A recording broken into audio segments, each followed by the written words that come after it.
I'll be cruising in my lane fast, call it high speed. I've been working hard, yeah, I've been working nightly. If you think you'll win, not likely. Alright, we're back on to the heater box, trying to get it cleaned up. In the last portion you saw us put in our new vacuum succionator 3000 for the blend doors. Got that mounted, cleaning up inside again. On this box, we masked all the seals off here and painted this so it will not rust any further. We're going to flip it over to the other side. We are using distilled white vinegar to eat up some of the rust off of these parts.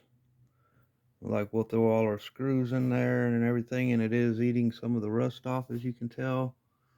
We'll take a wire brush, scrape off some more, and then we'll be painting those as well with some enamel to keep it from rusting in the future, because all the blend doors were rusted, such as this. So we're going to be cleaning that up and painting that as well, so we'll stop the rust, kill the rust, stop the rust, put it all back together fresh. Okay, wanted to bring y'all back in, show you a little bit of this cleaning process. See, that one turned out pretty good. I just took a little brush, not a metal brush, like nylon, and just brushed it off a little bit, and a lot of that rust just knocked right off. We're going to attempt it on this other piece. It's pretty rusty, and just show you how good this vinegar is. This piece is deeply rusted, and just a little bit there you can see already taking off some of that on the end.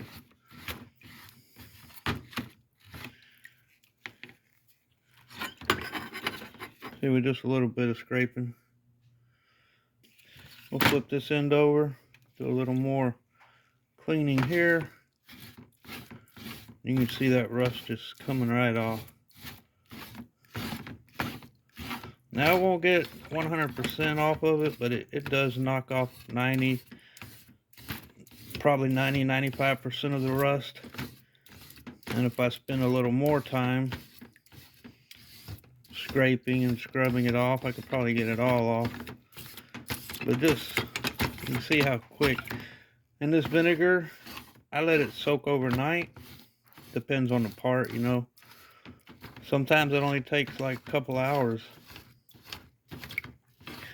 but usually let it sit 4 hours, 4 to 8 hours, something like that. Then you can start cleaning it up, scrubbing it down, but then you're going to want to rinse it off and get the vinegar off of it. Make sure you do that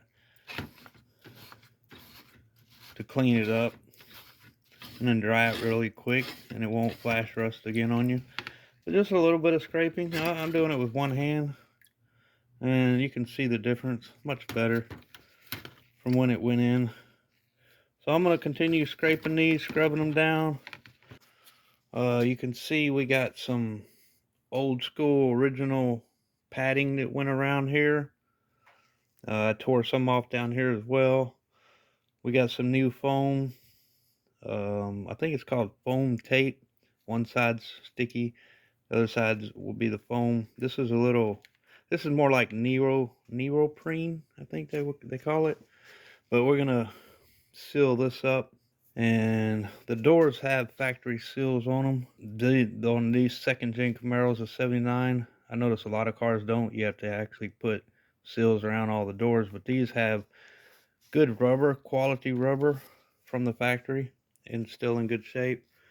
I gotta mask this off, wipe it down, mask it off, so I can paint this, because I don't want it to rust anymore. So we're gonna slap some enamel on that.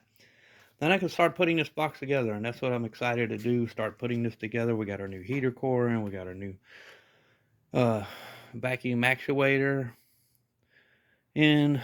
We've checked this one, make sure it works. We got one more of these on the kick panel passenger side.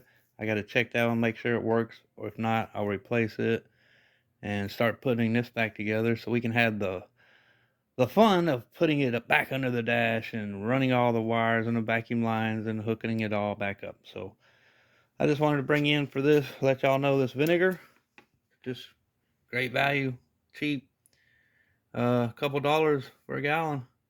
Distilled white vinegar does wonders on rust. All right, I'm going to show you real quick the parts we got cleaned up. Big difference. They came out great. Letting them dry now. I think I showed you this one already, but there it is in all its glory. So rusted parts cleaned up pretty good. We're going to give it a coat as well. Keep it from rusting in the future. There you go. Been degreased, de-rusted, and now that'll last another decade, maybe two. This other side. Boom. All right, step by step, little by little. All right, here comes the part where we start putting it back together. We'll start with a defrost door vent, and you'll see you got a rod that sticks in between.